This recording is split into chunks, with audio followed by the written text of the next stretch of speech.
దేవుని వాక్యాన్ని చదువుకుందాం. 2వ కొరింథీ పత్రిక 8వ అధ్యాయం మొదటి వచనాన్ని అందరం కలిసి చదువుకుందాం. 2వ కొరింథీ పత్రిక 8వ అధ్యాయం మొదటి వచనాన్ని అందరం కలిసి చదువుకుందాం. సహోదరులారా, మాసిదోనియా సంఘములకు అనుగ్రహింపబడి ఉన్న దేవుని కృపను గురించి మీకు తెలియజేయుచున్నాను. తలలు వంచండి, ప్రార్థన చేసుకుందాం. ప్రేమమయుడా మా ప్రియ పరలోకపు తండ్రి, మాసిదోనియా సంఘాల గురించి ఎంతో వివరముగా అనేక విషయాలు మీరు మాకు నేర్పిస్తూ వచ్చారు. మీకు వందనాలు నాయనా. ఈరోజు మాసిదోనియా సంఘాల గురించి మరికొన్ని విషయాలు మేము ధ్యానిస్తూ ఉండగా మీ వాక్యం ద్వారా మాతో మాట్లాడండి నాయన. పరిశుద్ధాత్మదేవ, మీ సన్నిధి మాతో ఉంచండి. పాపాన్ని గురించి, నీతిని గురించి ఒప్పింపజేసే దేవుడవు నీవే, ఆదరించే దేవుడవు నీవే, హెచ్చరించే దేవుడవు నీవే ప్రభువా. మీరు మాట్లాడుతున్నప్పుడు లోబడే మనసు, సరిచేసుకునే మనసు మీరు మాకు దయచేయండి. విరిగి నలిగిన మనసు మీరు మాకు దయచేయండి. ఈ సమయం మాకు దీవెనకరంగా చేయండి. నిలవబడిన మీ దాసుడు బలహీనుడు, మీరే బలపరచండి. ప్రతి అపవిత్రతను మీ రక్తంతో కడిగి శుద్ధి చేసి యోగ్యమైన పాత్రగా మీ దాసును వాడుకోమని యేసు నామములో అడుగుతున్నాం తండ్రి, ఆమేన్. ప్రభునందు ప్రియులారా, గత 6 వారాలుగా మనం మాసిదోనియా సంఘాల గురించి మనం ధ్యానం చేస్తూ ఉన్నాం. ఇప్పటి వరకు మాసిదోనియా సంఘాల గురించి మనం ధ్యానించిన అంశాలని జ్ఞాపకం చేస్తాను, జాగ్రత్తగా వినండి. మొట్టమొదట ఫిలిప్పీ సంఘ చరిత్ర గురించి 3 వారాల పాటు మనం ధ్యానం చేశాం. మొదటి వారం లూదియా రక్షణ, 2వ వారం దయ్యం పట్టిన యువతి యొక్క రక్షణ, 3వ వారం చెరసాల నాయకుని యొక్క రక్షణ, 4వ వారంలో థెస్సలోనికా సంఘ చరిత్రని మనం ధ్యానం చేశాం. 5వ వారంలో బెరయా సంఘ చరిత్ర, 6వ వారం పోయిన ఆదివారం రోజున మాసిదోనియా సంఘాలు, పౌలు వారి మధ్య ఉన్న సంబంధ బాంధవ్యాలను గురించి మనం ధ్యానం చేశాం. పౌలు గారు మాసిదోనియా సంఘాలని ఎంత ప్రేమించాడో, వారి మీద ప్రేమ అనే పెట్టుబడి ఎంత పెట్టాడో మనం చూసాం. దానికి రిటర్న్స్గా మాసిదోనియా సంఘాలు పౌలు పరిచర్యకి ఎన్ని రీతులుగా వారు సహకరించారో చూసాం. ఈరోజు మనం చివరిగా మాసిదోనియా సంఘాల గురించి చివరి సందేశం ఇది. మాసిదోనియా సంఘాలకు అనుగ్రహింపబడిన దేవుని కృప, టైటిల్ అది. మాసిదోనియా సంఘాలకు అనుగ్రహింపబడిన దేవుని యొక్క కృప గురించి మనం ధ్యానం చేద్దాం. ఈ 7వ సందేశంతో మనం మాసిదోనియా సంఘాల గురించి బైబిల్లో వ్రాయబడిన అన్ని విషయాలని కూలంకషంగా వివరంగా ధ్యానం చేశాం. నిజంగా మనం అందరం ధన్యులం. ఎందుకంటే మాసిదోనియా సంఘాల గురించి ఎన్నో విషయాలు నేర్చుకోవడానికి ప్రభువు మనకు అవకాశం ఇచ్చాడు. ఈరోజు మాసిదోనియా సంఘాల గురించి మరికొన్ని విషయాలు మనం ధ్యానం చేసుకొని ముగించుకుందాం. 2వ కొరింథీ పత్రిక 8వ అధ్యాయం 1 నుండి 5 వచనాలలో మాసిదోనియా సంఘాల గురించి మనం చదువుతాం. నిజానికి ఈ పత్రిక పౌలు కొరింథీ సంఘానికి రాశాడు. పౌలు కొరింథీ సంఘానికి రాస్తే మరి మాసిదోనియా సంఘాల గురించి ఎందుకు చెప్తున్నాడు? ఈ ప్రశ్న మనం వేసుకోవాలి. అసలు రాసిందేమో పౌలు, రాస్తుంది ఎవరికి? కొరింథీ సంఘానికి. మాట్లాడుతుంది ఎవరి గురించి? మాసిదోనియా సంఘాల గురించి మాట్లాడుతున్నాడు. ఎందుకు మాట్లాడుతున్నాడు? ఆ సందర్భం ఏంటో మనం చూద్దాం, జాగ్రత్తగా వినండి. పౌలు తన యొక్క జీవిత కాలంలో 3 మిషనరీ దండయాత్రలు చేశాడు. వాటిలో చిట్ట చివరి దండయాత్ర అనగా 3వ సువార్త దండయాత్ర చేసేటప్పుడు ఒక నూతనమైన పరిచర్యని ప్రారంభించాడు. ఇప్పటి వరకు సువార్తను ప్రకటిస్తూ ఉన్నాడు. అయితే సువార్త ప్రకటించడంతో పాటు ఒక క్రొత్త పరిచర్యని ప్రారంభించాడు. ఆ పరిచర్య పేరేంటంటే పరిశుద్ధుల కొరకైన పరిచర్య. రాసుకోవాలి ఈ మాట, పరిశుద్ధుల కొరకైన పరిచర్య. ఎప్పుడన్నా విన్నారా ఈ పేరు? ఏమిటి పరిచర్య పేరు? పరిశుద్ధుల కొరకైన పరిచర్య. ఇది 3వ సువార్త దండయాత్రలో పౌలు గారు ఈ పరిచర్యని ప్రారంభించాడు. ఏమిటి అసలు పరిశుద్ధుల కొరకైన పరిచర్య అంటే ఏమిటి? దాని గురించి మనం దేవుని వాక్యంలో కొన్ని విషయాలు మనం చదువుదాం. ఈ పరిచర్య పేరు పరిశుద్ధుల కొరకైన పరిచర్య. పరిశుద్ధుల కొరకైన పరిచర్య గురించి బైబిల్ ఎక్కడెక్కడ రాయబడిందో మొట్టమొదట మనం చదువుదాం. రోమాపత్రిక 15వ అధ్యాయం 25వ వచనం చదువుతున్నా నేను. రోమాపత్రిక 15వ అధ్యాయం 25 నుండి 27 వరకు నేను చదువుతున్నా, దయచేసి గమనించండి. అయితే ఇప్పుడు పరిశుద్ధుల కొరకైన పరిచర్య చేయొచ్చు, పెన్నుతో అండర్లైన్ చేసుకోండి ఆ మాట, పరిశుద్ధుల కొరకైన పరిచర్య చేయొచ్చు యెరూషలేము వెళుతున్నాను. రోమీయులతో అంటున్నాడు, ఓ రోమా సంఘస్థులారా, నేను యెరూషలేము వెళ్తున్నా. ఏం చేయడానికి వెళ్తున్నాడంట? పరిశుద్ధుల పరిచర్య చేయుచు వెళ్తున్నాను. ఏంటి 26వ వచనం, ఎలాగంటే యెరూషలేములో ఉన్న పరిశుద్ధులలో బీదలైన వారి నిమిత్తం. ఎవరి నిమిత్తం? యెరూషలేములో ఉన్న పరిశుద్ధులలో బీదలైన వారి నిమిత్తం మాసిదోనియా వారు, అకయా వారు, అకయా అంటే కొరింది, మాసిదోనియా వారు, అకయా వారు కొంత సొమ్ము చందా వేయడానికి ఇష్టపడ్డారు. అవును, వారు ఇష్టపడి దాన్ని చేశారు. వారు వీరికి రుణస్థులు. ఎట్లా అంటే అన్యజనులు వీరి ఆత్మ సంబంధమైన విషయంలో పాలువారై ఉన్నారు కనుక శరీర సంబంధమైన విషయంలో వీరికి సహాయము చేయ బద్దులై ఉన్నారు. ఒకసారి అందరు నా వైపు చూడండి. ఏమిటి పరిశుద్ధుల పరిచర్య అంటే? జాగ్రత్తగా వినాలి. పరిశుద్ధుల పరిచర్య అంటే ఏంటంటే, యెరూషలేములో ఉన్న పరిశుద్ధుల్లో చాలామంది భేదవారు ఉన్నారు. ఎక్కడ పరిశుద్ధులు? యెరూషలేములో ఉన్న పరిశుద్ధులు. ఆ భేద క్రైస్తవులకి పౌలు ఏం చేస్తున్నాడంటే, అన్యజనుల్లో రక్షింపబడిన సంఘాలన్నీ దర్శించి వాళ్ళకి చెప్తున్నాడు, యెరూషలేములో పేద క్రైస్తవులు ఉన్నారు, నిరుపేదలు ఉన్నారు. అలాంటి వారికి మీరేదైనా కొంత ఆర్థిక సహాయం చేస్తే నేను తీసుకెళ్ళి వాళ్ళకి అప్పచెబుతాను అంటున్నాడు. ఎందుకంటే వాళ్ళు పేదలు. ఒక సంగతి చెప్పనా, మీరు వారికి రుణస్థులై ఉన్నారంటున్నాడు. ఎందుకు? వారి ద్వారానే సువార్త మీ దగ్గరికి వచ్చింది. ఆత్మ సంబంధంగా వారు మీకు ఇచ్చారు, మీరు శరీర సంబంధంగా వారికి మీరు ఇవ్వండి అని చెప్తున్నాడు. అనగా బీద క్రైస్తవులకు అన్యజనుల్లో ఉన్న సంఘాల నుండి చందా వసూలు చేసి తీసుకెళ్ళి బీదలకు ఇవ్వడాన్ని ఏ పరిచర్య అంటారు? పరిశుద్ధుల కొరకైన పరిచర్య.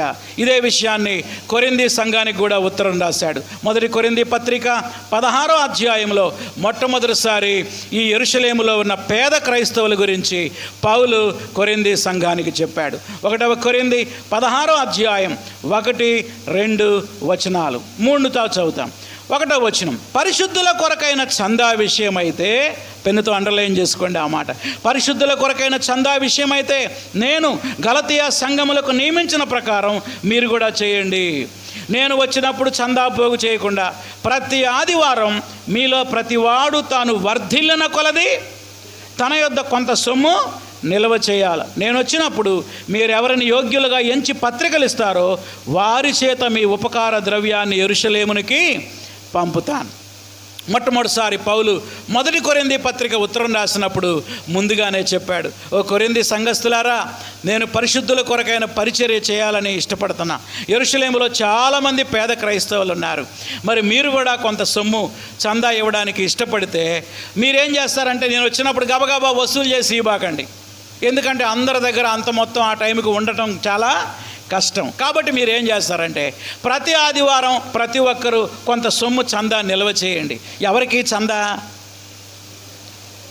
పౌలు గారికి కాదు, యెరూషలేములో ఉన్న పేద క్రైస్తవులకి. నేను త్వరలోనే మీ దగ్గరకు వస్తా, అయితే నేను వచ్చినప్పుడు దాన్ని ఒకేసారి మీరు ఇస్తే ఇవంతా కలిపి మీరు ఎవరి ద్వారా డబ్బులు పంపిస్తే వాళ్ళ ద్వారా నేను అక్కడికి తీసుకొని వెళ్తాను అని చెప్పాడు. అప్పుడు వాళ్ళందరూ ఏమన్నారు, ఓకే సార్, మేము కూడా ఇస్తామని కొరింథీ సంఘం ఒప్పుకున్నారు. ఏం ఒప్పుకున్నారు? యెరూషలేములో ఉన్న పేద క్రైస్తవులకు చందా వేయడానికి ఒప్పుకున్నారు. అయితే విచారం ఏంటంటే, సంవత్సరం అయింది, ఎంతవరకు రూపాయి కూడా ఇవ్వలేదు. ఎవరు వాళ్ళు? కొరింథీ సంఘస్థులు. సంవత్సరం అయింది. ఈ సంవత్సరంలో పౌలు మాసిదోనియా ప్రాంతానికి వెళ్ళినప్పుడు చెప్పాడు, కొరింథీ సంఘస్థులు యెరూషలేములో పేద క్రైస్తవులకి సహాయం చేస్తానన్నారు. అనగానే మాసిదోనియా క్రైస్తవులు అన్నారు, మేము కూడా ఇస్తాం అన్నారు. ఎవరిప్పుడు? మాసిదోనియా సంఘస్థులు. వాళ్ళు ముందు వాగ్దానం చేశారు, ఒక్క రూపాయి కూడా ఇవ్వాల. ఎవరాళ్ళు? కొరింథీయులు. కానీ వాళ్ళ తర్వాత వాళ్ళు అన్నారని మేము కూడా ఇస్తామని వీళ్ళు అన్నారు. కానీ వీళ్ళు ధారాళంగా ఇచ్చి యెరూషలేముకి పంపించేశారు. ఇప్పుడు పౌలేమంటున్నాడంటే, ఇప్పుడు రెండవ పత్రికలోకి రండి. ఇప్పుడు రెండవ పత్రిక మళ్ళా రాస్తున్నాడు. రెండవ పత్రిక 1వ వచనం, సహోదరులారా 8:1, 2వ కొరింథీ 8వ అధ్యాయం 1వ వచనం, సహోదరులారా, మాసిదోనియా సంఘములకు అనుగ్రహింపబడి ఉన్న దేవుని కృపను గురించి నేను మీకు తెలియజేయుచున్నాను. 3వ వచనం, ఈ కృప విషయంలో పరిశుద్ధుల కొరకైన పరిచర్యలో పాలు పొందే విషయంలో మనపూర్వకంగా మమ్మల్ని వేడుకున్నారు. వారు తమ సామర్థ్యం కొలదియే కాక సామర్థ్యం కంటే ఎక్కువగా తమంతట తామే ఇచ్చురని మీకు సాక్ష్యం ఇస్తున్నాను. అనగా పౌలు ఇప్పుడు ఏం చేస్తున్నాడంటే మాసిదోనియా వారిని ఒక ఉదాహరణగా తీసుకొని, చూడండి వాళ్ళు మాట ఇచ్చారు, నెరవేర్చారు, మీరు కూడా ఇవ్వండి అని చెప్పడానికి తీతుని ఈ పత్రికతో పాటు పంపించాడు. ఎక్కడికి? కొరింథీ సంఘానికి. కాబట్టి కొరింథీయులకు ఉత్తరం రాస్తూ మాసిదోనియా వాళ్ళ గురించి ఎందుకు చెప్తున్నాడు? సందర్భం ఏంటంటే, మీరు సంవత్సరం క్రితం ఇస్తానన్న చందా ఇంతవరకు ₹1 కూడా ఇవ్వలేదు. కానీ మాసిదోనియా సంఘాల గురించి చెప్తా వినండి. మాసిదోనియా సంఘాలు వాగ్దానం చేశారు, వెంటనే ఇచ్చారు. మనం కూడా అంతే అండి. చాలాసార్లు మనం ఎన్నో వాగ్దానాలు చేస్తూ ఉంటాం. నేను అది చేస్తా, ఇది చేస్తా, అది చేస్తా, ఇది చేస్తా, ఫెయిల్ అయిపోతూ ఉంటాం. అందుకే దేవుడు ప్రసంగి గ్రంథంలో అంటాడు, నీవు మందిరంలో మొక్కుకునేటప్పుడు తొందరపడబాకు, ఒకవేళ మొక్కుకున్నావో చెల్లించడానికి ఆలస్యం చేయొద్దు. ఎన్నిసార్లు ఎన్ని మొక్కుకున్నామో మనం, అటు దేవునికి ఇస్తామని, పేదవారికి ఇస్తామని, లేకపోతే ఇంకో ప్రాజెక్టుకి ఇస్తామని, అవన్నీ మనం చేయగలుగుతున్నామా? అనేక సార్లు మనం ఫెయిల్ అవుతా ఉన్నాం. అలా ఫెయిల్యూర్లో ఉన్నటువంటి కొరింథీ సంఘానికి పౌలు హెచ్చరిక చేస్తూ, వారికి మాసిదోనియా సంఘాల గురించి జ్ఞాపకం చేస్తూ, వాళ్ళ గురించి 3 విషయాలు తెలియజేశాడు. ఎన్ని విషయాలు? 3. ఎవరి గురించి ఎవరికి చెప్తున్నాడు పౌలు? కొరింథీయులకి మాసిదోనియా వారి గురించి చెప్తున్నాడు. అందులో భాగంగా మాసిదోనియా సంఘాలకు అనుగ్రహింపబడిన దేవుని కృప. జాగ్రత్తగానండి.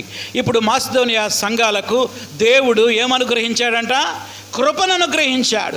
దేవుడిచ్చిన ఆ కృపను బట్టి మాసిదోనియా సంఘాలు 3 ప్రాముఖ్యమైన పనులు చేశారు. 3 ప్రాముఖ్యమైన పనులు చేశారు. ఆ 3 చెప్పి ఈ యొక్క ప్రసంగాన్ని నేను ముగించేస్తాను. నంబర్ 1, మొట్టమొదటిది, దానిలోకి వెళ్ళే ముందు ఒక విషయం చెప్తా. ఇంతకీ యెరూషలేము సంఘంలో ఉన్నవారు పేదలుగా ఎందుకు మారారు అని నేను అధ్యయనం చేసినప్పుడు 2 సత్యాలు బయటపడ్డాయి. మొదటి కారణం నోట్ చేసుకోండి, కరువు. మొట్టమొదటి ఏమొచ్చింది వాళ్ళకి? కరువు వచ్చింది. చూడండి, అపోస్తల కార్యముల గ్రంథం 11వ అధ్యాయంలో అగబు అనేటువంటి ఒక ప్రవక్త భూలోకమంతా రానయ్యున్న కరువు గురించి ప్రవచించాడు. అపోస్తల కార్యముల గ్రంథం 11వ అధ్యాయం 27వ వచనం, ఆ దినముల యందు ప్రవక్తలు యెరూషలేము నుండి అంతియోకయకు వచ్చిరి. వారిలో అగబు అనే ఒకడు నిలబడి భూలోకమంతా గొప్ప కరువు రాబోచున్నది అని ఆత్మ ద్వారా సూచించెను. అది ఎప్పుడు జరిగింది? అది క్లౌదియా చక్రవర్తి కాలమందు సంభవించింది. అపోస్తల కార్యముల గ్రంథం 11వ అధ్యాయం 29వ వచనం. భూలోకమంతా కరువు వచ్చినప్పుడు ఏం జరిగింది?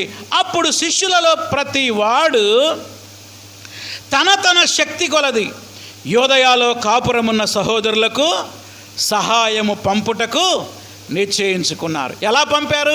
ఎవరి ద్వారా పంపారు? 30వ వచనం, అలాగున చేసి బర్నబా, సౌలు అని వారి చేత పెద్దల యొద్దకు దానిని పంపించిరి. ఇప్పుడు చెప్పండి, యెరూషలేములో క్రైస్తవులు పేదవారుగా మారడానికి మొట్టమొదటి కారణం ఏంటి? కరువు, కరువు, కరువు. రెండవ కారణం ఏంటో చూద్దాం. రెండవ కారణము చిత్రహింసలు. ఎవరైతే క్రీస్తును అంగీకరించారో అలాంటి వారికి భయంకరమైన శ్రమలు వచ్చేసాయి. నీరో చక్రవర్తి కాలంలో ఆనాటి రోమా ప్రభుత్వం వారు ఒకవైపు యూదులు హింసించారు, మరోవైపు రోమన్లు కూడా హింసించారు. చూడండి, అపోస్తల కార్యముల గ్రంథం 8వ అధ్యాయము 1వ వచనం చదువుతున్నాం. 8వ అధ్యాయం 1వ వచనం, ఆ కాలమందు యెరూషలేములో సంఘమునకు గొప్ప హింస కలిగినందున, పెన్నుతో అండర్లైన్ చేయండి ఆ మాట, ఆ కాలమందు యెరూషలేములో సంఘమునకు గొప్ప హింస కలిగినందున అపోస్తలులు తప్ప అందరూ యోదయాకు, సమరయాకు దేశముల యందు చెదిరిపోయిరి. చూసారా, వాళ్ళు తమ పొలాలను విడిచిపెట్టి వెళ్ళారు, స్థలాలను విడిచిపెట్టి వెళ్ళారు, ఉద్యోగాలు విడిచిపెట్టి వెళ్ళారు, వ్యాపారాలు విడిచిపెట్టి వెళ్ళారు. ఇవన్నీ విడిచిపెట్టి వెళ్ళిన వారికి ఆర్థిక పరిస్థితి ఎలా ఉంటుందండి? చాలా ఘోరంగా ఉంటుంది. ఇదే విషయాన్ని 11వ అధ్యాయంలో కూడా మనం చూస్తాం. అపోస్తల కార్యముల గ్రంథం 11వ అధ్యాయం 19వ వచనం, స్టెఫెను విషయంలో కలిగిన శ్రమను బట్టి చెదరిపోయిన వారు.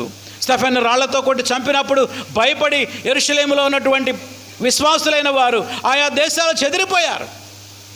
ఈ 2 ప్రాముఖ్యమైన కారణాలను బట్టి యెరూషలేములో విశ్వాసులు ఎలా మారిపోయారు? పేదవారిగా మారిపోయారు. పౌలు మనసు ఆ పేదల కోసం గుండె కొట్టుకుంటుంది. హృదయ స్పందన ఏంటంటే వాళ్ళు ఎలా ఉన్నారో, వాళ్ళు తిన్నారో తినలేదో, ఏం వండుకున్నారో, పాపం ఉద్యోగాలు వదిలేశారు, వ్యాపారాలు వదిలేశారు, స్థలాలు పొలాలు అన్నీ వదిలేసి వారు వెళ్ళిపోయారు. ప్రాణభయంతో పారిపోయిన వారి గురించి పౌలు ఆలోచిస్తున్నాడు.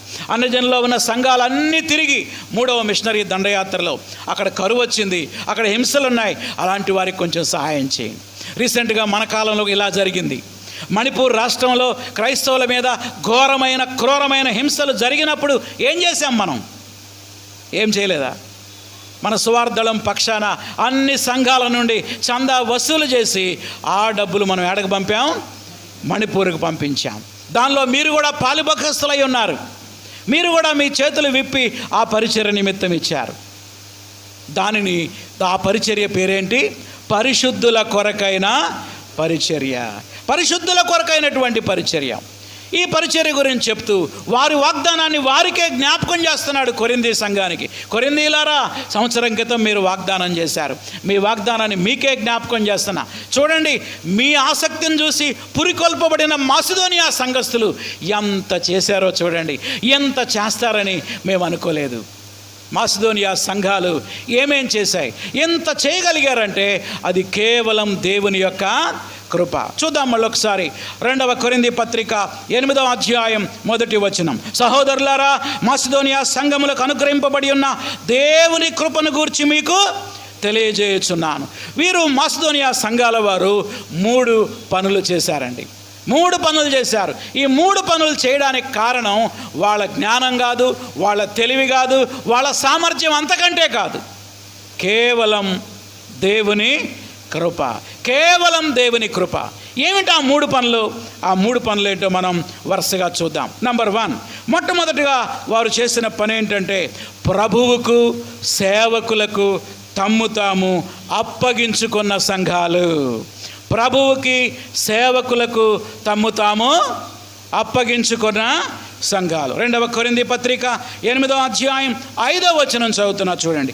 ఇదియుగాక మొదట ప్రభువునకును దేవుని చిత్తం వలన మాకును తమ్మును తామే అప్పగించుకొనిరి. ఇక్కడ గమనించాలి. ఏమని గమనించాలంటే ఈ యొక్క మాసిదోనియా సంఘాలు తమను తామే అప్పగించుకున్నారు. ఎవరు వాళ్ళని ఫోర్స్ చేయలేదు, ఎవరు వాళ్ళని బలవంతం చేయలేదు, వాళ్ళని వాళ్ళే అప్పగించుకున్నారు. ఎవరికి అప్పగించుకున్నారు? మొదట ప్రభువునకు, ప్రభువునకు, బి దేవుని సేవకులకు. ప్రభువునకు, రెండవది బి ఏంటి? దేవుని సేవకులకు. చూడండి, మొదట ప్రభువునకు అప్పగించుకున్నారు. ఏం అప్పగించుకున్నారు? మొదట ప్రభువునకు.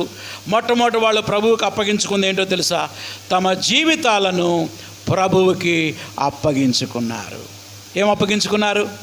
తమ జీవితాలను ప్రభువుకి అప్పగించారు. ప్రియమైన దేవుని బిడ్డలారా, దేవుని బిడ్డలమైన మనము కూడా మన యొక్క జీవితాలని ప్రభువుకి అప్పగించాలి. రోమాపత్రిక 12వ అధ్యాయం 1వ వచనంలో మనం ప్రభువుకు ఏం అప్పగించాలో పౌలు రోమా సంఘానికి ఉత్తరం రాశాడు. రోమాపత్రిక 12వ అధ్యాయం 1వ వచనం. కాబట్టి సహోదరులారా, పరిశుద్ధమును దేవునికి అనుకూలమునైన సజీవ యాగముగా మీ శరీరములను ఆయనకు సమర్పించుకొనుడని దేవుని వాత్సల్యమును బట్టి మిమ్మును బతిమాలుచున్నాను. ఇట్టి సేవ మీకు యుక్తమైనది. ఇది అసలైన ఆరాధన. అంటే సేవ అన్న దగ్గర ఇంగ్లీష్ బైబిల్లో వర్షిప్ అనే పదం వాడబడింది.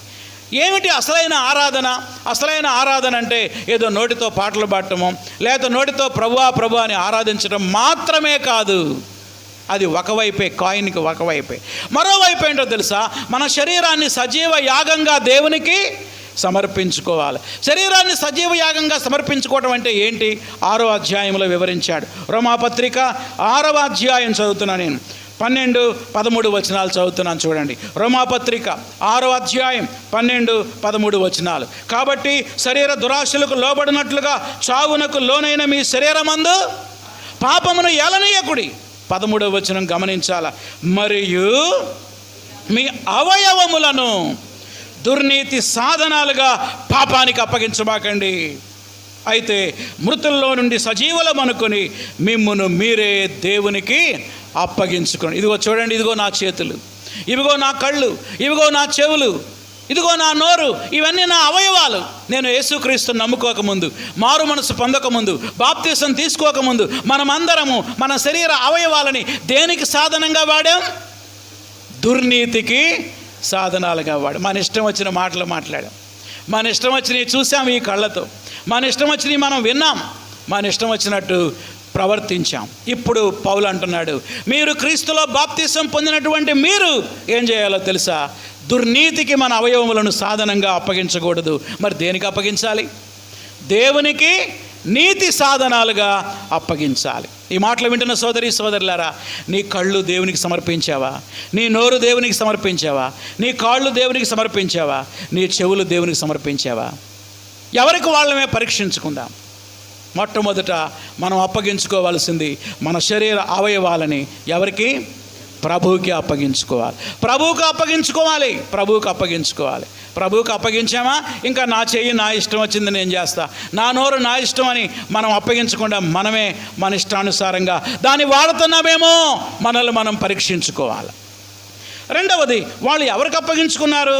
2 కొరింథీ పత్రిక 8వ అధ్యాయం 5వ వచనం, ఇదియుగాక మొదట ప్రభువునకును దేవుని చిత్తం వలన మాకును. అండర్లైన్ చేయి. మాకును అంటే ఎవరో ఇక్కడ? మాకు అంటే, నాకు అంటేనేమో పౌలు, మాకు అంటే ఈ ఉత్తరం రాసిన వాళ్ళు ఎవరు? ఒకసారి చూద్దాం. చూడండి, 2 కొరింథీ పత్రిక 1వ అధ్యాయం 1వ వచనం, దేవుని చిత్తం వలన క్రీస్తు యేసు యొక్క అపోస్తలుడైన పౌలును, ఇంకెవరున్నారు రాసేటప్పుడు? మన సహోదరుడైన తిమోతియు. చూసారా, మాకును అంటే అర్థం ఏంటంటే దేవుని సేవకులకు, పౌలుకు మరియు తిమోతికి. ప్రియమైన దేవుని బిడ్డలారా, మొదటిగా మన ప్రభువుకి మన శరీర అవయవాలని సజీవ యాగంగా సమర్పించుకోవాలి. రెండవదిగా నోట్ చేసుకోండి, దేవుని సేవకులకు మనల్ని మనం అప్పగించుకోవాలి. దేవుని సేవకులకు అప్పగించుకోవడం అంటే అర్థం ఏంటంటే దేవుడు పంపినటువంటి సేవకులతో కలిసి, సువార్థికులతో కలిసి దేవుని పరిచర్యలో ముందుకు సాగిపోవాలి. ఇది ఎవరి చిత్తం? పౌలు చిత్తమా? కాదు. దేవుని చిత్తం ఏంటో తెలుసా? మన శరీర అవయవాలని ప్రభువుకు సమర్పించుకోవాలి. అట్ ద సేమ్ టైం దేవుని సేవకులతో కలిసి దేవుని యొక్క పనిలో మనం పాలుపంపులు పొందాలి. దీని గురించి దేవుని వాక్యం ఏం చెప్తుందో కొన్ని విషయాలు చూద్దాం. ఇక్కడ నేను 3 మాటలు రాశాను. దేవుడు మనకు అప్పగించినటువంటి, దేవుడు మనకి పంపినటువంటి సేవకుల పట్ల 3 విషయాలు చేయాలని దేవుని వాక్యంలో ఉంది. ఒకటి, రెస్పెక్ట్ దెమ్, వారిని గౌరవించాలి.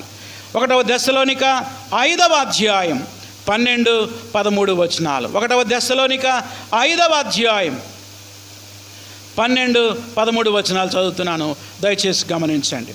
మరియు సహోదరులారా, మీలో ప్రయాసపడి ప్రభువునందు మీకు పైవారయ్యుండి మీకు బుద్ధి చెప్పు వారిని ఏం చేయాలి? మన్నన చేసి వారి పనిని బట్టి వారిని ప్రేమతో మిక్కిలి ఘనముగా ఎంచవలెను. Respect them. దేవుని యొక్క సేవకులను మనం గౌరవించాలి. ఇదే విషయాన్ని 1వ తిమోతి 5వ అధ్యాయం 17వ వచనంలో కూడా పౌలు చెప్పాడు. 1వ తిమోతి 5వ అధ్యాయం 17వ వచనం, బాగుగా పాలన చేయు పెద్దలను, విశేషముగా వాక్యమందు ప్రయాసపడు వారిని రెట్టింపు సన్మానానికి పాత్రులుగా ఎంచాలి. కనుక దేవుని వాక్యం ఏం చెప్తుందంటే, సేవకులకు అప్పగించుకోవడం అంటే మొదటి అర్థం ఏంటంటే రెస్పెక్ట్ దెమ్, వారిని మనం గౌరవించాలి. రెండో విషయాన్ని చూద్దాం, ఒబే దెమ్, వారికి మనం విధేయత చూపించాలని దేవుని వాక్యంలో రాయబడింది. హెబ్రీ పత్రిక 13వ అధ్యాయం చూద్దాం, 17వ వచనం. హెబ్రీ పత్రిక 13వ అధ్యాయం 17వ వచనాన్ని చదువుతున్నాం. మీ పైన నాయకులుగా ఉన్నవారు లెక్క అప్పజెప్పవలసిన వారి వలె మీ ఆత్మలను కాయుచున్నారు. వారు దుఃఖముతో ఆ పని చేసిన యెడల మీకు నిష్ప్రయోజనం.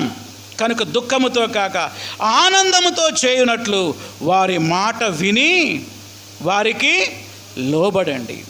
దేవుని యొక్క దాసులకు విధేయత చూపించటం.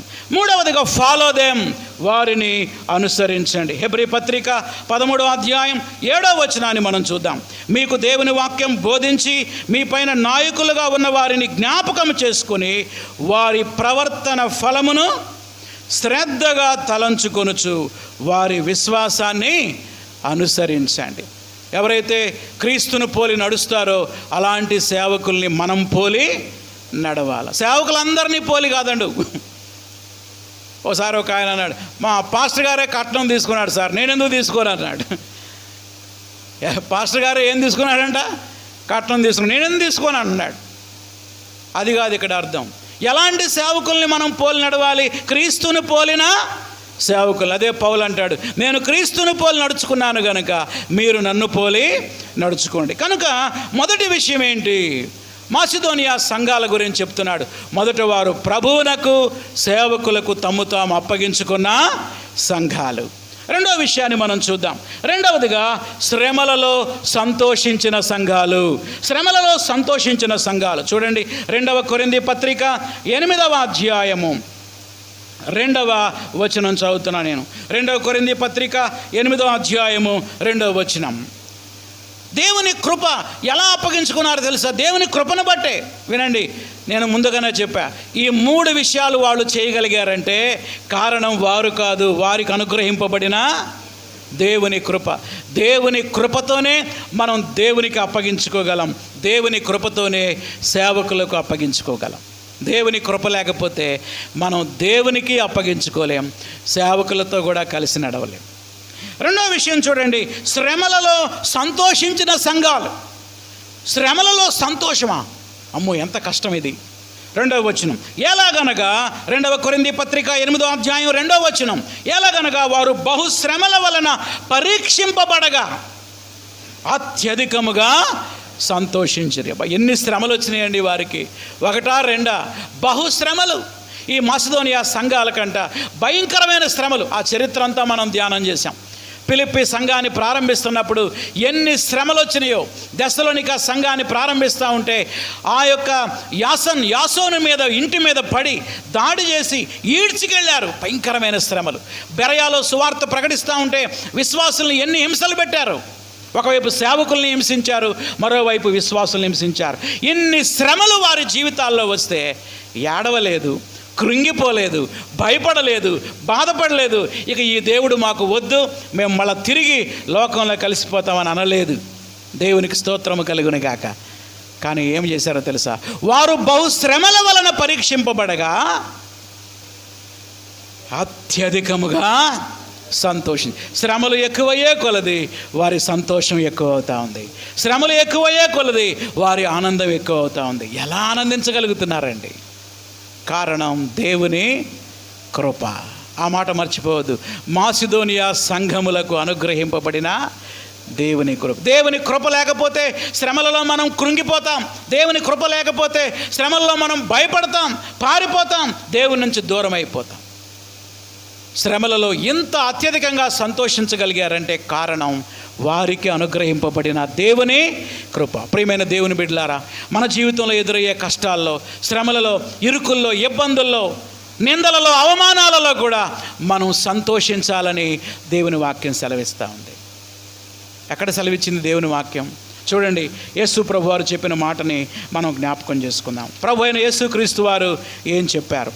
కొండ మీద ప్రసంగంలో మత్తయి సువార్త 5వ అధ్యాయంలో ఆయన ఏం చెప్పాడో మనం చూద్దాం. మత్తయి సువార్త 5వ అధ్యాయం 11వ వచనం చదువుతున్నాను నేను. 11, 12 వచనాలు. నా నిమిత్తము జనులు మిమ్మును నిందించి హింసించి మీ మీద అబద్ధముగా చెడ్డ మాటలు పలుకున్నప్పుడు మీరు ధన్యులు. మరి ఏం చేయాలి? సంతోషించి ఆనందించండి. పరలోకమందు మీ ఫలము అధికమగును. ఎలాగున వారు మీకు పూర్వమందున్న ప్రవక్తలను కూడా హింసించారు. ప్రియమైన దేవుని బిడ్డలారా, ఈ హింసలు మీకే కాదు, మనకే కాదు, మనకంటే ముందు ప్రవక్తలు ఎంతోమంది ఏం చేయబడ్డారు? హింసింపబడ్డారు. మనకంటే ముందు ఇర్మియా హింసింపబడ్డాడు. మనకంటే ముందు యెషయా రంపం చేత కోయబడ్డాడు బ్రతికుండగానే. మనకంటే ముందు పౌలు శీలల బెత్తాలతో కొట్టబడ్డారు, రక్తం కారేలా కొట్టారు. అయితే వారు ఏం చేశారో తెలుసా? సంతోషించి ఆనందించారు. మత్తయి అయితే సంతోషించి ఆనందించడానికి రాశాడు, కానీ లూకా సూపర్లేటివ్ డిగ్రీ వాడాడు. చూడండి, లూకా సువార్త 6వ అధ్యాయం 23వ వచనం చదువుతున్నాను నేను.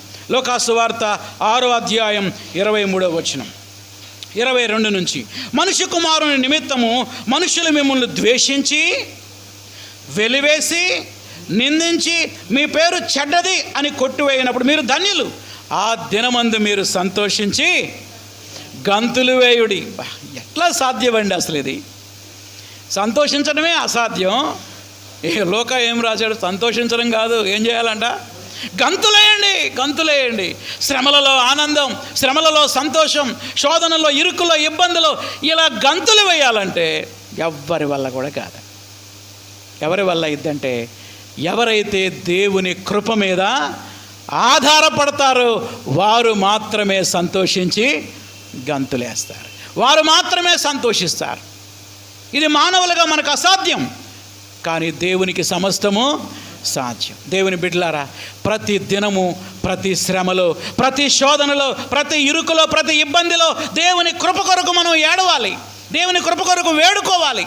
అయ్యా, నా ఇంట్లో ఇన్ని కష్టాలు ఉన్నాయి, నా యొక్క పరిస్థితి ఇంత దయనీయంగా ఉంది, అందరు నన్ను అపార్థం చేసుకుంటున్నారయ్యా, అందరు నన్ను దూషిస్తున్నారు, నన్ను వెలివేస్తున్నారు, నా మీద నిందలు వస్తున్నాయి, అవమానాలు వస్తున్నాయి, కష్టాలు వస్తున్నాయి, శ్రమలు వస్తున్నాయి. ప్రభువా, నేను దీన్ని భరించలేనయ్యా, నీ కృప నాకు కావాలయ్యా అని ప్రభు సన్నిధిలో మనం ప్రార్థన చేస్తే దేవుడు తన కృపనిస్తాడు. ఆ కృపతోటి మనం ఏం చేయగలం? సంతోషించి ఆనందించగలం. బెస్ట్ ఎగ్జాంపుల్ చూపిస్తా మీకు. అపోస్తలుడైన పౌలు. కేవలం మాసిదోనియా వారు మాత్రమే కాదు, పౌలు యొక్క అనుభవం కూడా అలాంటిదే. 2వ కొరింథీ పత్రిక 12వ అధ్యాయం చూడండి. 2వ కొరింథీ పత్రిక 12వ అధ్యాయం 7వ వచనం చదువుతున్నా. 2వ కొరింథీ 12వ అధ్యాయం 7వ వచనం. నాకు కలిగిన ప్రత్యక్షతలు బహు విశేషముగా ఉన్నందున నేను అత్యధికముగా హెచ్చిపోకుండా నిమిత్తము నాకు శరీరములో ఒక ముళ్ళు, నేను అత్యధికముగా హెచ్చిపోకుండా నిమిత్తం నన్ను నలగొట్టడానికి సాతాను యొక్క దూతగా ఉంచబడెను. దేవుడంట పౌలు యొక్క శరీరంలో ఏం పెట్టాడు?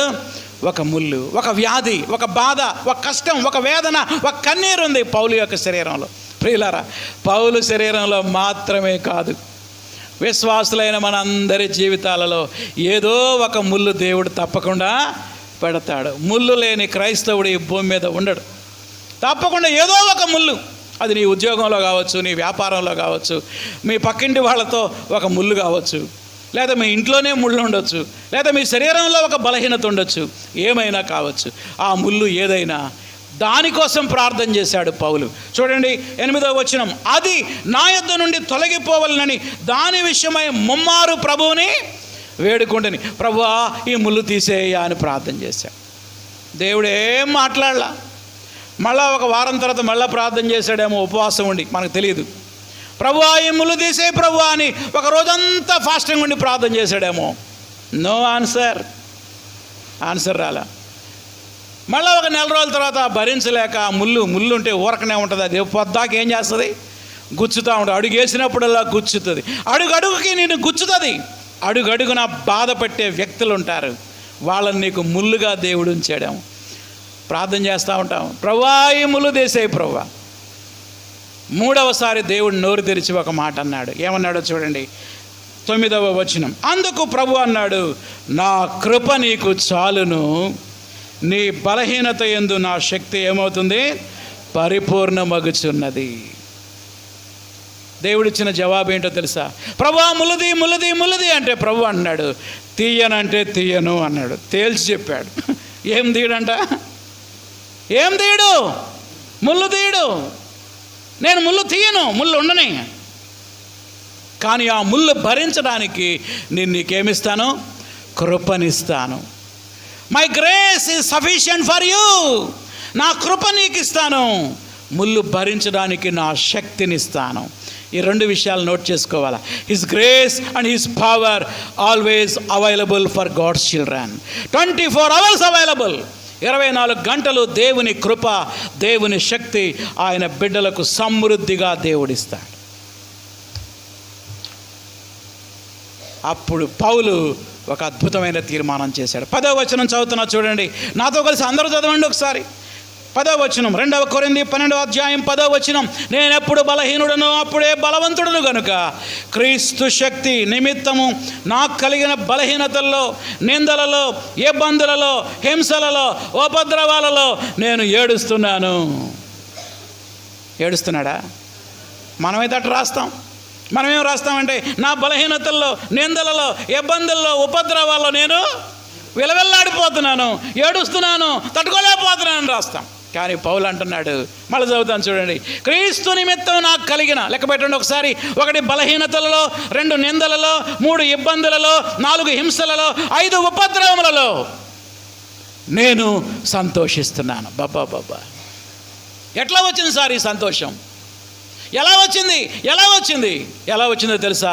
His grace and his power. ఆయన కృప, ఆయన శక్తి. ఈ ముళ్ళు భరించడానికి దేవుడు నాకు శక్తి ఇస్తా ఉన్నాడు. ఈ క్యారెక్టర్ మీద ఒక పాట రాశాను నేను, ఒక చరణం రాశా. నా శరీరములో ఒక ముల్లుంచినావు, ముల్లును భరింప నీ కృప నాకు ఇచ్చావు. నా శరీరములో ఒక ముల్లుంచినావు, ముల్లును భరింప నీ కృప నాకు ఇచ్చావు. నీ శక్తినిచ్చి నన్ను నడిపించుచున్నావు, నీ శక్తినిచ్చి నన్ను నడిపించుచున్నావు. నిరతము నీ నామమునే స్తుతించెద యేసయ్యా. శ్రమ వెంబడి శ్రమలు వచ్చినా, కృప వెంబడి కృప నాకు చూపిన దేవా. వస్తే రాని, శ్రమ వెంబడి శ్రమ వచ్చినా దేవుడు ఏం చూపిస్తాడు? కృప వెంబడి కృప చూపించే దేవుడు. ఆ కృపతో, ఆ శక్తితో ప్రతి పరిస్థితుల్లో మనం ఏం చేయవచ్చు? సంతోషించవచ్చు. ప్రియమైన విశ్వాసి, ప్రియమైన దేవుని బిడ్డలారా, మనం ఎలా రియాక్ట్ అవుతున్నాం? శ్రమల్లో సంతోషిస్తున్నామా? ఏడుస్తున్నామా? శ్రమల్లో బాధపడుతున్నామా? భయపడుతున్నామా? కృంగిపోతున్నామా? మాసిదోనియా సంఘాలైతే బహుశ్రమల వలన పరీక్షింపబడగా వారు అత్యధికముగా సంతోషించరు. ఈరోజు అడుగు దేవుణ్ణి, దేవా శ్రమలలో కూడా సంతోషించే ఆత్మీయ పరిపక్వతలోకి నన్ను పెంచయ్యా. నా చుట్టూ కూడా చాలా శ్రమలు ఉన్నాయి, నాకు కూడా ముళ్ళు ఉన్నాయి ప్రభువా. ఆ ముళ్ళు ప్రతిరోజు గుచ్చుకుంటా ఉంది. ఈ వ్యాధి భరించలేకపోతున్నా, ఈ వ్యక్తిని నేను తట్టుకోలేకపోతున్నా. ఒకవేళ ఆ వ్యక్తి నీ బాస్ అయి ఉండొచ్చు, నీ పై ఆఫీసర్ అయి ఉండొచ్చు, లేకపోతే వాళ్ళు మీ పక్కింటి వాళ్ళు అయి ఉండొచ్చు. ఏ కారణం లేకుండా కొంతమంది తగాదా పెట్టుకుంటారు. వాళ్ళు నీకు ముళ్ళులాగా తయారవుతారు. ఆ ముళ్ళు తీసేయమని కాదు ప్రార్థన చేయాల్సింది, ఆ ముళ్ళు భరించడానికి కృపను, శక్తిని. 3 సార్లు చేశాడు, ప్రార్థన చేశాడు ముళ్ళు తీసేయమని. ఏడ తీసేశాడు దేవుడు? ఎందుకు తీయడో తెలుసా? ఆ ముళ్ళు పెట్టింది ఎవరో? దేవుడే ముళ్ళు పెడితే దేవుడు ఎందుకు తీసేస్తాడు? ఎందుకు పెట్టాడు ఆ ముళ్ళు? నేను అత్యధికముగా హెచ్చిపోకుండా, నాకు గర్వం రాకుండా ఉండాలంటే ఒక ముళ్ళు ఉండాలి నాకు. అది లేకపోతే ఏమొస్తుంది? నాకు గర్వం వస్తుంది. గర్వం వస్తుంది. మనం గర్వపడకుండా ఉండటానికి, విరిగి నలిగిన మనసు కలిగి ఉండటానికి, వినయ మనసు కలిగి ఉండటానికి, ప్రతి పరిస్థితుల్లో దేవుని మీద ఆధారపడటానికి, ఆనుకోవడానికి దేవుడు విశ్వాస జీవితంలో రకరకాల ముళ్ళు పెడతాడు. అయితే ఆ ముళ్ళు భరించడానికి కృపనిస్తాడు, శక్తినిస్తాడు. దానికోసం మనం ప్రార్థన చేయాలి. ముళ్ళు తీసేయ్యా అని కాదు ప్రార్థన. ఇక ఈ రోజు నుంచి ప్రార్థన మార్చేయాలి. మనం ఏం మార్చాలి? ముళ్ళు తీసేయ్యా అని కాదు, ఏం చేయాలి? ఈ ముళ్ళు భరించడానికి కృపని అయ్యా, రెండవదిని శక్తిని ప్రభువా అని ప్రార్థన చేయాలి. అప్పుడు దేవుడు తన కృపని సమృద్ధిగా ఇస్తాడు. అప్పుడు దేవుడు తన శక్తిని క్షణక్షణం నీకు ఇస్తూ ఉంటాడు. ఆ కృపతో, ఆ శక్తితో విజయవంతమైన క్రైస్తవ జీవితం జీవిస్తావు. సంతోషంగా దేవునిలో, దేవుని పనిలో సాగిపోతూ ఉంటావు. ఇప్పుడు దాకా 2 విషయాలు చూసాం. మాసిదోనియా సంఘాలకు అనుకరింపబడిన దేవుని కృప. 1, వారు ప్రభువుకి, సేవకులకి తమ్ము తాము అప్పగించుకున్న సంఘాలు. ఏమిటా సంఘాలు గుర్తున్నాయా? ఫిలిప్పి, దెస్సలోనిక, బెరయ. 2వది, శ్రమలలో సంతోషించిన సంఘాలు. అసలు ఈ పాయింట్ కరెక్ట్ కాదు, సంతోషించిన కాదు, అత్యధికముగా సంతోషించిన సంఘాలు. చివరిగా 3వది చెప్పి నేను ముగిస్తా. 3వదిగా దాతృత్వము గల సంఘాలు. 3వది దాతృత్వము కలిగిన సంఘాలు. చూడండి, 2వ కొరింథీ పత్రిక 8వ అధ్యాయము 2వ వచనం 2వ లైన్ చదువుతున్నా. 2వ కొరింథీ పత్రిక 8వ అధ్యాయం 2వ వచనం. 2వ కొరింథీ పత్రిక 8వ అధ్యాయం 2వ వచనం. ఎలాగనగా వారు బహు శ్రమల వలన పరీక్షింపబడగా అత్యధికముగా సంతోషించరు. అక్కడ ఫుల్ స్టాప్ పెట్టాడు, అంతటితో వాక్యం అయిపోలా. ఏం పెట్టాడు? మరియు అంటే ఇది మాత్రమే కాదు, ఇంకొకటి కూడా చేశారు. వారు నిరుపేదలైనను వారి దాతృత్వము బహుగా విస్తరించాను. మాసిదోనియా సంఘాల్లో విశ్వాసులట పేదలు కాదండి. ఎవరు వాళ్ళు? నిరుపేదలు. డీప్ పావర్టీ అని ఉంది ఇంగ్లీష్ బైబిల్లో. They are in deep poverty. నిరుపేదలంటే ఎవరో తెలుసా?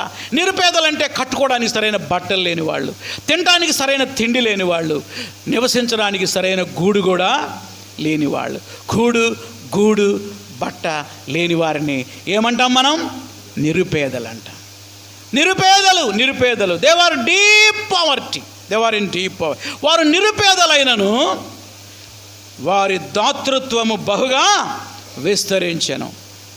దేవుని పరిచర్యకు పేద క్రైస్తవులకు ధారాళంగా వాళ్ళు ఇచ్చారు. 3వ వచనం, ఈ కృప విషయములో. ఇది కూడా దేవుని కృపే.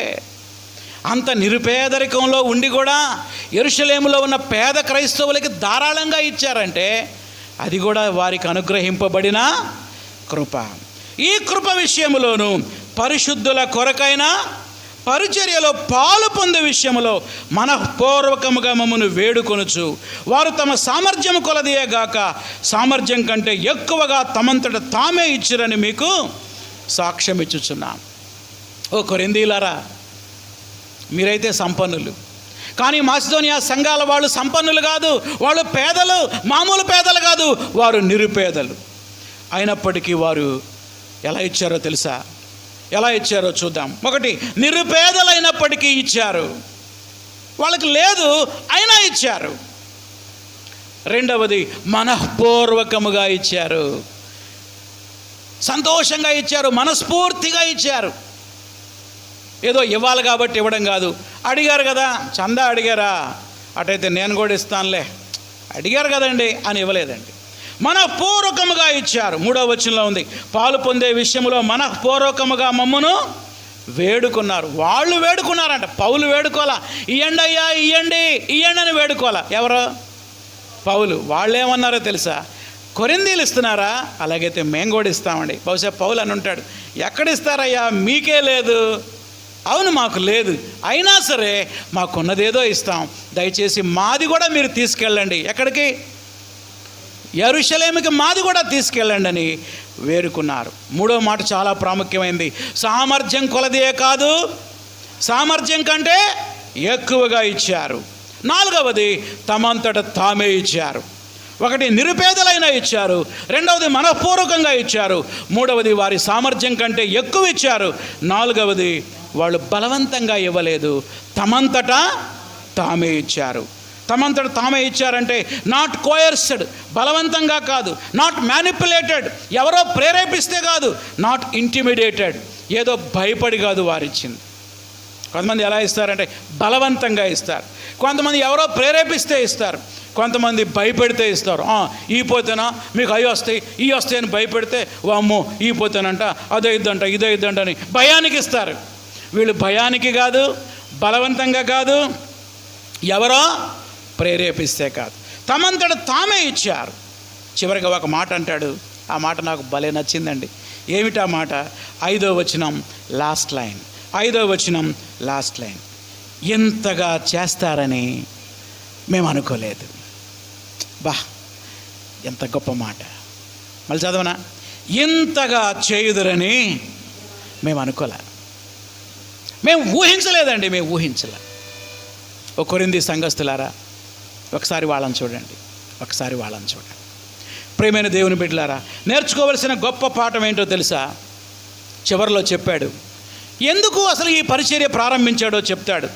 14-15 వచనాలు.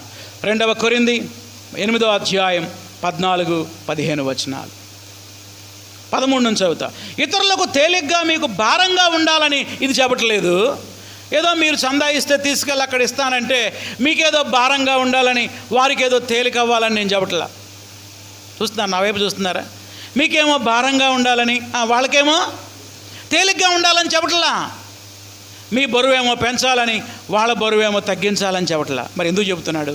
14-15 వచనాలు. హెచ్చుగా కూర్చుకున్న వారికి ఎక్కువ మిగలలేదు, తక్కువ కూర్చున్న వారికి తక్కువ కాలేదని వ్రాయబడిన ప్రకారం అందరికీ సమానంగా ఉండు నిమిత్తం. పెన్నుతో అండర్లైన్ చేయాలి ఈ మాట. ప్రస్తుతమందు మీ సమృద్ధి వారి అక్కరకు, మరి ఒకప్పుడు వారి సమృద్ధి మీ ఒక్కరకు సహాయం ఉండవలనని ఇలాగూ చెప్పుచున్నాను. ఇదండి ఉద్దేశం. పరిశుద్ధుల పరిచర్య యొక్క ఉద్దేశం ఏంటో తెలుసా? అందరు నా వైపు చూడాలి. మన సమృద్ధి అవసరతలో ఉన్న వారికి సహాయకరంగా ఉండాలి. ఎప్పటికీ మనం సమృద్ధిలో ఉంటామా? రేపు మనకు కూడా ఏమవుతుంది? అవసరం వస్తుంది. అప్పుడు వారి సమృద్ధి మనకు సహకారిగా ఉండాలి. ఈ రీతిగా ఎవరూ ఇబ్బంది పడకూడదు, ఒకరి మీద ఒకరు ఆనుకోవాలి, ఒకరికొకరు సహాయకరంగా ఉండాలి అనేది పౌలు యొక్క ఉద్దేశం. ప్రియులారా, నేను ముగించబోతున్నా. ముగింపులో నేర్చుకోవలసిన పాఠాలేంటి? మొట్టమొదటి మాట ఏంటో తెలుసు? దేవుడు నా నుండి ఎదురు చూసేది ఏంటో తెలుసా? మనల్ని మనం దేవునికి సజీవ యాగంగా సమర్పించుకోవాలి. మన శరీర అవయవాలను సమర్పించుకోవాలి. కేవలం ప్రభువుకు మాత్రమే కాదు, దేవుని సేవకులకు కూడా మనం సమర్పించుకొని వారితో కలిసి దేవుని పరిచర్యలో పాల్గొనాలి. వారిని గౌరవించడం, వారికి విధేయత చూపించడం, వారిని అనుసరించడం. రెండవదిగా నేర్చుకోవాల్సిన పాయింట్ రెండో పాయింట్లో ఉంది. అనేక శ్రమలు వస్తాయి, కష్టాలు వస్తాయి దేవుని బిడ్డలకి. అయితే శ్రమల వైపు, కష్టాల వైపు చూసి కృంగిపోకుండా యేసు వైపు చూస్తూ, ఆయన కృప మీద ఆధారపడుతూ, ఆయన శక్తిని దినదినం పొందుకుంటూ శ్రమలలో సంతోషించేవారిగా ఉండాలి. చివరిగా మూడవది, సంఘములో ఎవరైనా పేదవారుంటే, మనం నివసించే ప్రాంతంలో ఎవరైనా పేదవారుంటే వాళ్ళకి కొంత మనం సహాయం చేయాలి. నాకున్న ఒక అలవాటు ఏంటంటే, ప్రతి సంవత్సరం నేను 2 సందర్భాల్లో పేదలకి సహాయం చేయమని దేవుని బిడ్డలను అడుగుతూ ఉంటాను. అది ఎప్పుడంటే, క్రిస్మస్ మాసంలో పేద విధవరాళ్ళు ఉంటారు కొంతమంది, కనీసం ఒక చీర కొనుక్కోవడానికి కూడా పాపం డబ్బులు ఉండవు. అలాంటి విధవరాళ్ళకి ఒక చీర కొనిస్తే ఎంత ఆశీర్వాదం దేవుడు, వాళ్ళకి ఎంత సంతోషం ఉంటుంది. రెండవది, జూన్ నెలలో పిల్లలు చదువుకుంటూ ఉంటారు కొంతమంది. అనాథలైన పిల్లలకి కనీసం నోట్సులు కొనుక్కోవడానికి కూడా డబ్బులు ఉండవు. అలాంటి వారికి మనం సహాయం చేస్తే నిజంగా మన సమృద్ధి వారి అక్కడికి సహాయకరంగా ఉంటుంది. కేవలం దేవుని పరిచర్యకి మాత్రమే కాదు కానుకలు ఇవ్వాల్సింది, ఇంకెవరికి ఇవ్వాలి? పేదవారికి కూడా చందా ఇవ్వాలి. ఉదయం ఆరాధన వర్తమానంలో లక్ష్మయ్య గారు ఒక మంచి వచనం చదివించాడు. మరి ఎంతమంది గుర్తుందో? 41వ కీర్తన 1వ చరణం. ఒకసారి చదివితే మనం ముగించుకుందాం. 41వ కీర్తన 1వ చరణం.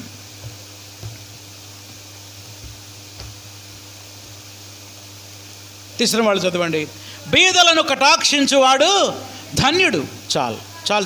ఆపత్కాలమందు దేవుడు వారిని ఏం చేస్తాడు? తప్పిస్తాడు. అవన్నీ ఆశీర్వాదాలే. ఒకసారి చదవండి. బీదలను కటాక్షించువాడు ధన్యుడు. అలా చేస్తే వచ్చే మొదటి ఆశీర్వాదం, ఆపత్కాలమున దేవుడు వారిని తప్పిస్తాడు. తర్వాత యెహోవా వారిని కాపాడి, తర్వాత భూమి మీద వాడు ఏమవుతాడు? ధన్యుడు అవుతాడు. తర్వాత శత్రువుల ఇచ్చకు వారిని నువ్వు అప్పగించవు. రోగశయ్య మీద యెహోవా వానిని ఆదరించు. ప్రియులారా, సామెతల గ్రంథం చెబుతుంది, బీదలను కనికరించువాడు యెహోవాకు అప్పించువాడు. ఒక బీదవాళ్ళకి సాయం చేస్తే మనం ఎవరికి ఇచ్చినట్టండి? బీదవాడికి ఇచ్చినట్టు కాదంట, దేవునికి అప్పిచ్చినట్టు. దేవుడు సమృద్ధిగా ఇస్తాడు. ప్రార్థన చేసుకుందాం. తలలు వంచండి. దేవుడు ఈరోజు నీతో మాట్లాడుతూ ఉన్నాడు, సూటిగా మాట్లాడుతూ ఉన్నాడు. సహోదరి సహోదరుడా, పరిశుద్ధాత్మ దేవుడు నీతో మాట్లాడుతున్నాడు. నువ్వు మాట్లాడు ఇప్పుడు దేవునితోటి. నీ శరీర అవయవాలు అప్పగించుకున్నావా దేవునికి? ఇదిగో నీ కళ్ళు, నీ చెవులు, నీ నోరు, నీ నాలుక, నీ చేతులు దేవుని సమర్పించుకున్నావా? పశ్చాత్తాపడదాన్ని దేవుని దగ్గర, అయ్యా నన్ను క్షమించయ్యా, సజీవ యాగంగా నన్ను నేను సమర్పించుకోవడానికి సహాయం చేయమని ప్రార్థన చేసుకుందాం. శ్రమలలో కృంగిపోతున్నావేమో, బాధపడుతున్నావేమో, శ్రమల్లో భయపడుతున్నావేమో, శ్రమలలో ఆనందించమంటున్నాడు దేవుడు. ప్రార్థన చేయండి. అయ్యా నాకు కూడా ఒక ముళ్ళు పెట్టావయ్యా, ఆ ముళ్ళు భరించడానికి నీ కృప నాకు ఇవ్వయ్యా, నీ శక్తి నాకు ఈ ప్రభువా అని ప్రార్థన చేసుకుందాం. నీ సంఘములో నీ ఇరుగు పొరుగు వారిలో భేదవాళ్ళు ఎవరైనా ఉంటే వారికి ధారాళంగా ఇచ్చే మనసు నాకు దయచేయి ప్రభువా. మాసిదోనియా సంఘాలు నిరుపేదలైనప్పటికీ కూడా వారు ధారాళంగా ఇచ్చారు. ప్రార్థన చేసుకుందాం. ఒక మంచి తీర్మానం చేసుకొని ఇక్కడి నుంచి వెళ్దాం. ప్రార్థన చేసుకుందాం. ప్రేమగల మా తండ్రి, మాసిదోనియా సంఘాల గురించి గత 7 వారాలుగా మేము ధ్యానించడానికి మీరు కృప చూపించారు. మాసిదోనియా సంఘాలకు అనుగ్రహింపబడిన దేవుని కృప ఎంత గొప్పదో మాతో మాట్లాడుతూ వచ్చారు. నాయన, మాసిదోనియా సంఘాల వలె మేమందరం కూడా మీకు అప్పగించుకోవడానికి, సేవకులకు అప్పగించుకోవడానికి మాకు సహాయం చేయండి. దేవా, శ్రమలలో సంతోషించేవారుగా ఉండటానికి సహాయం చేయండి. ఆ ముళ్ళు తీసేయమని మేము అడగడం కాదు, కానీ ముళ్ళు భరించడానికి నీ కృప మీద, నీ శక్తి మీద ఆనుకోవడానికి, ఆధారపడడానికి మాకు సహాయం చేయండి. మరి ముఖ్యంగా పేద క్రైస్తవుల గురించి మేము ఆలోచించడానికి, వారికి ఆర్థికంగా సపోర్ట్ చేయడానికి మాకు సహాయం చేయండి. పేద విధవరాళ్ళ పట్ల, అనాథల పట్ల, దిక్కులేని వారి పట్ల ఆప్యాయత, అనురాగం మీరు మాకు దయచేయండి. పేదలను కనికరించేవాడు యెహోవా కప్పించువాడు అన్నావు ప్రభువా.